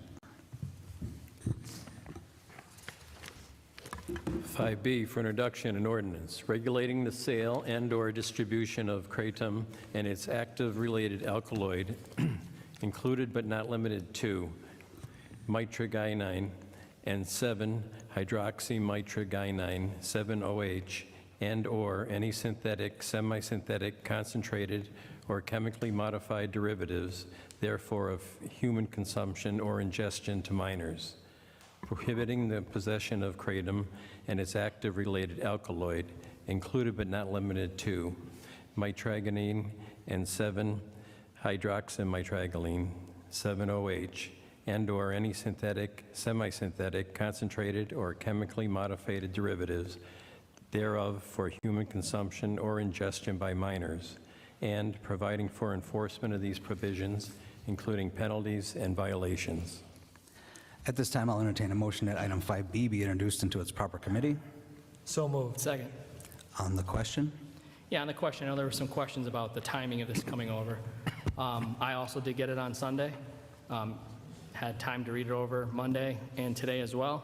It's not too much different of information we get from the administration on timing. I do also want to remind everybody, this is just introducing it. It'll be multiple reads before it's, approved or denied. So knowing Pat and knowing DA Gallagher, they would never put something in front of us if they didn't do their research and felt strong about it, and Mr. Gilbride as well, I believe, helped out. When I think about rushed issue, I don't feel like this is a rushed ordinance. When I think about things that were rushed by the administration, it's Fidelity Building being purchased, and Geisinger getting their zoning changed before a new council can come on, because they might have different decisions. That is something I believe is rushed. This is just standard protocol. It's being presented in front of us to introduce, and we have time to review it, possibly make changes, to table it, whatever, but I do not feel like this was rushed, and I appreciate the hard work, Attorney Gilbride, DA Gallagher, and my council member Flynn for all their hard work on this, and just to say that they definitely did their research on this, and they feel strong about it. It would not be in front of us if it wasn't. So thank you. Thank you very much. Anyone else on the question? Yeah, on the question quickly, I appreciate some of the concerns from Councilwoman Rothschild, and to be fair, this was something that I had been researching for months and months and months and months, and working with Attorney Gilbride on it, and at the end of last week, I brought it to President Schuster on Friday, as I should have. I had been working with the district attorney, members of the recovery community, members in emergency departments throughout the city of Scranton, and had put in quite a bit of time and effort into the research and getting to know more about everything that had to do with this. So I will say that I did my due diligence on this. I apologize if it didn't come to you soon enough, but I did do my due diligence on it. As far as your question around enforcement, I would hope, just like any other ordinance that's passed in the city of Scranton, that the police department, when needed, would enforce that ordinance in, whatever department it would fall under, would enforce it just like any piece of legislation that is passed into law in the city of Scranton. So I just want to address those things very quickly, and that's all I have. Thank you. Thank you. I want to thank. Go ahead. Okay. Go ahead. Go. All right, so I pretty much got the notice of the press release, the day before. Prior ordinances to come from administration, I get invited to the press release either an hour after it or 10 minutes before it while I'm at work. So, and more than once, where some of my colleagues were in the know ahead of time and we're there. So I'm not going to do the tit for tat for that kind of thing. But I know this was a pet project for you, and even before you ran, that I was made aware of. I know you worked with, like I said, not like I said, like the rest have said, D.A. Gallagher, our solicitor. I'm not going to question any of you guys. That's your area of expertise, not mine. I have different areas. I knew once crafted under the, the collaboration of you three, it would be a solid piece of legislation compared to some we get from administration, last minute, rush jobs that are intentional. As Councilman McAndrew noted last December, we got more stuff shoved down our throats last December with an outgoing council than ever. So, like I said, I'm happy. I have no complaints about how I got it, how I didn't get it fast enough or short enough. It's solid, and I'm going to vote to introduce it and vote it each week till it's an ordinance. Thank you. Thank you very much. I'd like to echo some of the same sentiment. This is fifth order tonight. We're introducing. Between fifth order and final passage, we'll have time to answer those questions. I do appreciate those questions as well as we vet this legislation as it moves forward. We're going to get those answers. Thanking several people. Mr. Gilbride, thank you very much for your hard work on this. Mr. Flynn, thank you for your forward thinking. Different areas of the public came together to craft this ordinance. You had members of law enforcement. Myself, I'm involved with school-age children, so I'm seeing some of this come into the school and permeate the schools, and it's easily accessible to minors. The piece of legislation I feel is a proactive step from council to protect the public health in our community. We're restricting access to harmful products in our city, and these are products that could be easily accessible to minors. I also believe that positives come out of this, and inevitably we may be saving lives, and I think we are going to be saving lives. So a handful of states and municipalities have taken similar measures, and I hope that some of our neighboring communities also take note of legislation and pass similar ordinances, and I will be supporting this tonight. Anyone else on the question? Yes, on the question, won't go, as much into it as I did earlier, but I think it would be irresponsible to pass this legislation as is, and I do appreciate being put together, but I still don't feel like it's fully vetted, and I still don't quite understand why the county DA was consulted, and it was discussed with him, but not with our Scranton Police Department, especially if they're the ones that would potentially have to issue the fines. The DA that would come into place after the fine was issued, and then from that standpoint, from a judicial standpoint. So I just, still unclear on that, and on other aspects of it. I do feel like it's an overreach to completely ban the substance. I would like the opportunity for us to look even more into it and to hear out the public. So I will still be making a motion to table items 5B and 5C tonight. There's a motion to table. Do we have a second? We do not have a second. Anyone else on the question? Yeah, Mr. Gilbride, just to confirm, the chief law enforcement agent is the DA, correct, for all municipalities that fall under Lackawanna County? On the state level. Okay. Thank you. Okay, anyone else on the question? All those in favor of introduction signify by stating aye. Aye. Aye. Opposed? No. The ayes have it and so moved.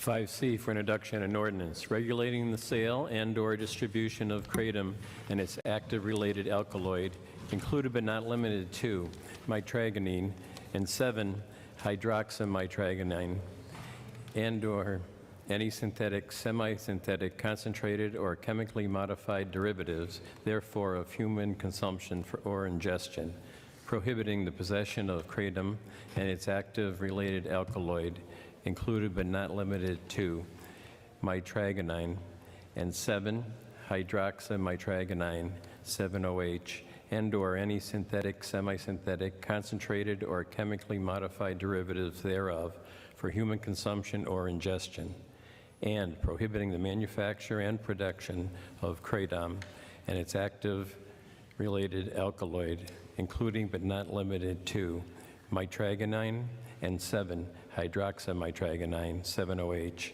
and/or any synthetic, semi-synthetic, concentrated, or chemically modified derivatives thereof for human consumption or ingestion.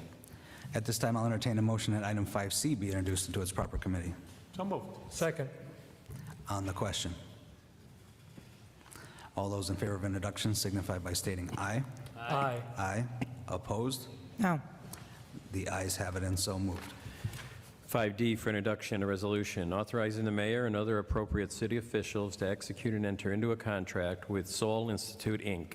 to perform water safety. I think we can end it and now, huh? construction partnership. Yeah, that. At this time, I'll entertain a motion that item 5D be introduced into its proper committee. So moved.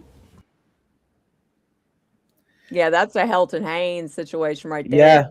Yeah. They're just sitting there passing that ordinance on through because that one guy, I listened to a podcast with him today, like right before this started. Yeah. And even before he ran for office, you know, I guess he's from recovery. He used to be an addict. So, I mean, he's had his eye on Kratom for a minute. The Flynn guy, the Councilman Flynn. Uh-huh. They totally bulldozed her.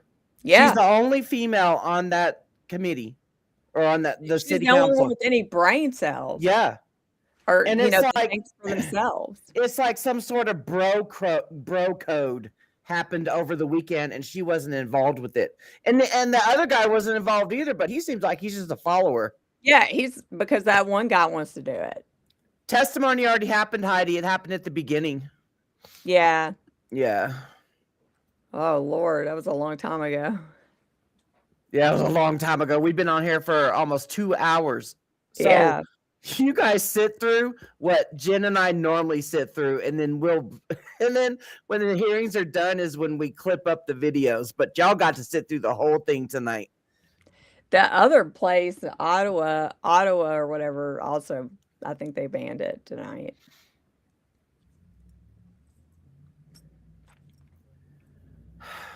Man. That was just, man. There's so many wrongs that happened in that hearing. Yeah. So many wrongs. It's so messed up whenever people are not listening to their citizens and they're just doing it because one person wants it to. That is not right. Yeah. Like, that's literally what's happening in Tennessee right now, the entire state. I don't know when they meet again, Tammy. I don't know. But like the guy said, I feel like y'all, if y'all are in Scranton, y'all need to scramble some people in Scranton and get them to these hearings. Yeah.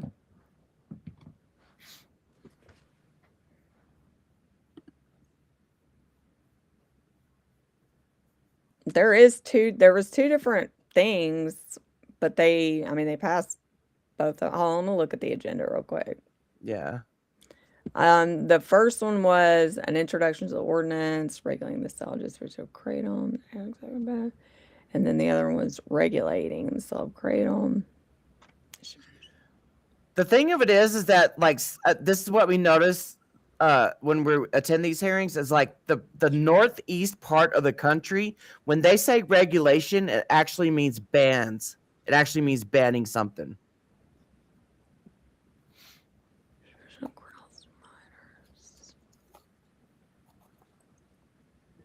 Yeah, show up, land worker. It's by happenstance for you to see our live stream. You were meant to see this tonight. You were meant to see this, so you need to gather up your folks. What it looks like to me, I mean, I'm not gonna like, I'm just saying real quick. It looks like one of them is for one of the ordinances, 5B was for not selling it to minors, and then 5C was for an entire regulating the sale and distribution. But they both voted, you know, Yeah. they all voted aye for both.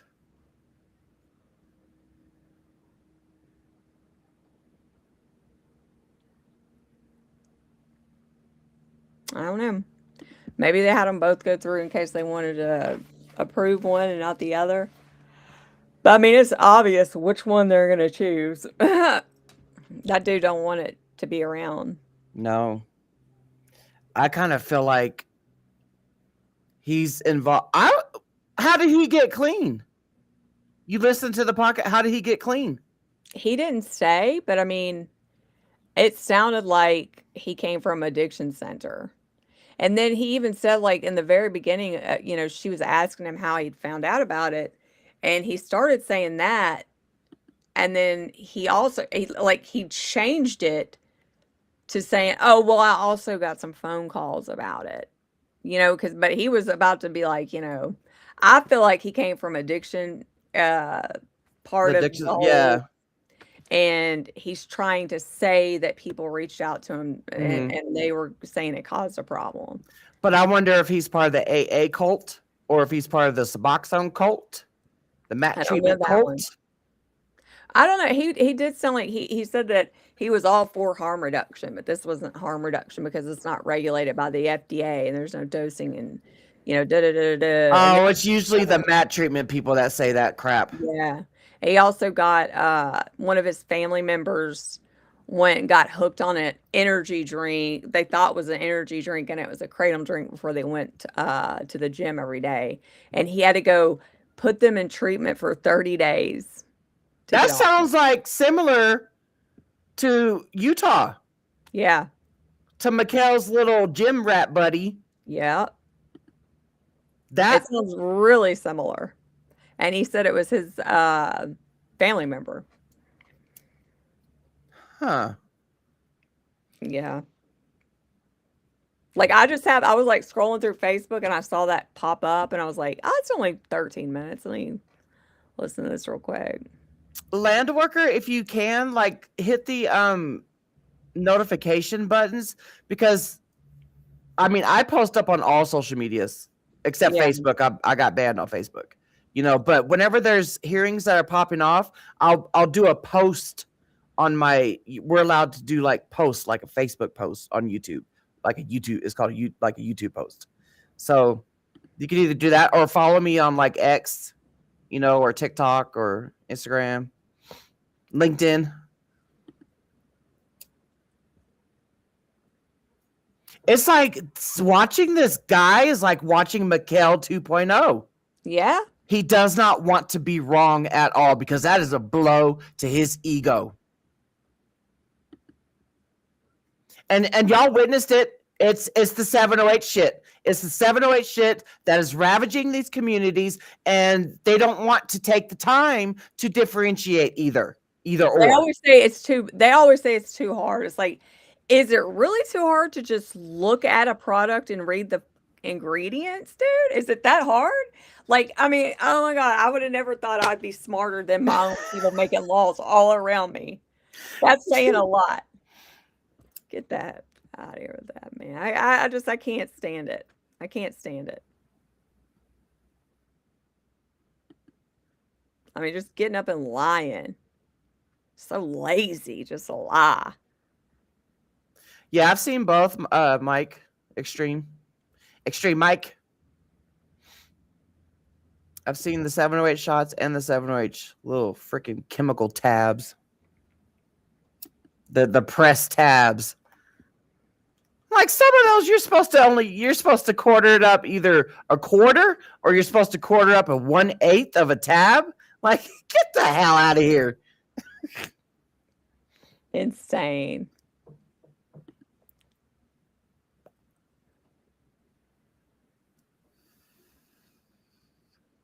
And I stole this, this tagline from Mike. I put this in my emails too when I send it. If you have the power to ban and enforce, wait, what do I say? If you have the power to ban and if you have the power to ban and enforce, you have the power to regulate and enforce. I put that shit on my sign when I was in the Senate. You did. If you can ban it, you can regulate it. Yeah, you did. Stupid idiots trying to tell me some stupid stuff. I feel like saying, can I just talk to y'all for like an hour and tell y'all how to do your fucking job then? Yeah. God, it's not hard. Like, y'all are just so making it act like it's so hard because you just don't care. Like, whenever they do that, like, they literally don't give a shit about any of us, about anybody they're supposed to care about. They're prolonging mask over problems until we get to hospice. Our children paid for our death. And yeah.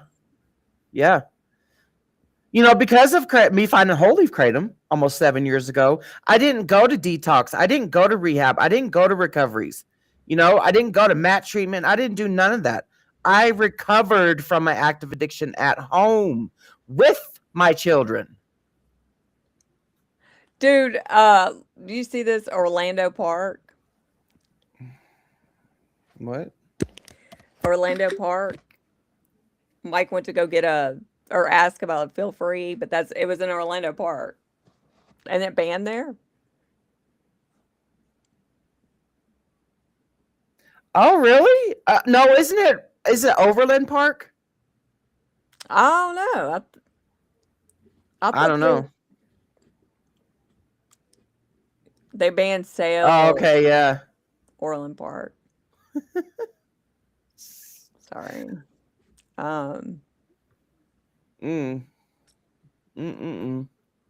Exactly.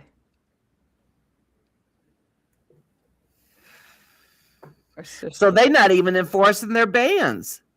Well, dude, that's exactly what's happening here. And I think that's happening in a lot of places. Yeah. A lot of places. And that's the problem. It's like, I have a feeling next year going to come around if whoever hadn't already banned it, because I'm telling you, it's been hell this year. Yeah. And they're going to be like, well, we banned 7OH, but it's still, and I tell you right now, every place that they supposedly ban everything, 7OH is still going to be on the shelves. Oh, yeah. Oh, yeah. Still going to be there. It's still there. It's, you're not enforcing it now. Why in the world would you later? It just looks good on paper, for our anti-lobbying groups. They're pretty much a lobbying group now. The antis. It just looks good on paper for when they go to court for their wrongful death lawsuits. They'll be like, oh, so-and-so banned it. They saw it as a public health crisis. That's another $10,000 tacked onto me winning my lawsuit. Yep.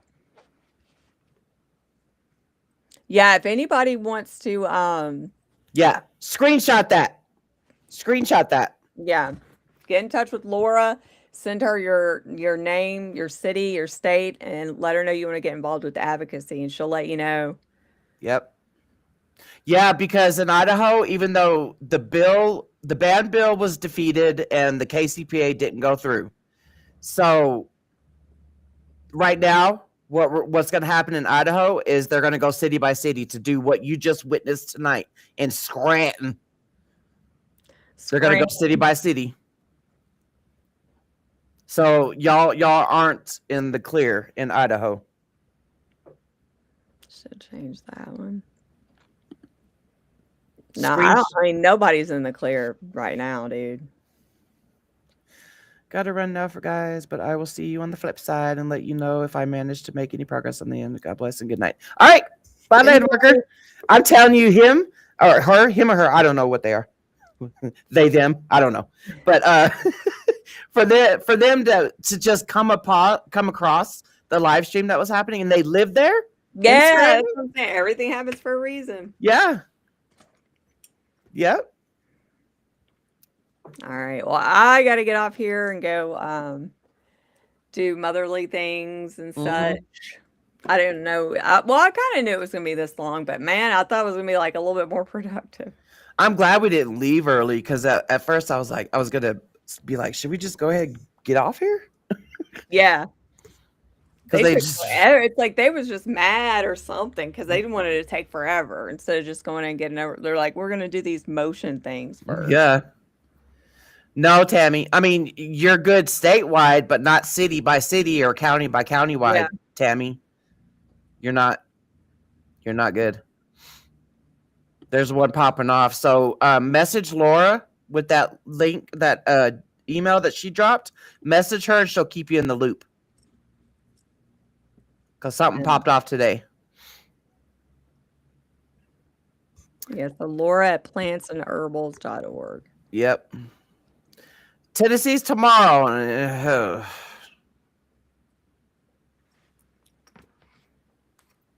It ain't looking pretty in Tennessee. It's not. It's not. It's not looking pretty at all. But I mean, it's sad. It's sad. So it's looking like trash. I never thought I'd say that about Tennessee, but these lawmakers literally do not care at all about us. Yeah. Like, they really at don't. all. Period. It's crazy. I wish I could just say, let's wipe the slate clean. Okay, Tammy, get a hold of her. Yeah. And anybody else who's watching, can you put that email back up, please? Anybody else that's watching, screenshot that email address and send Laura your name, city, and state. And then we will categorize you, and any alerts that come out, she'll be sending an email.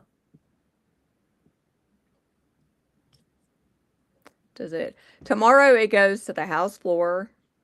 And at the very exact same time, tomorrow at 8:30, it goes up for the House floor vote, which it'll pass. I'm telling you that right now. I'd bet all my money on it.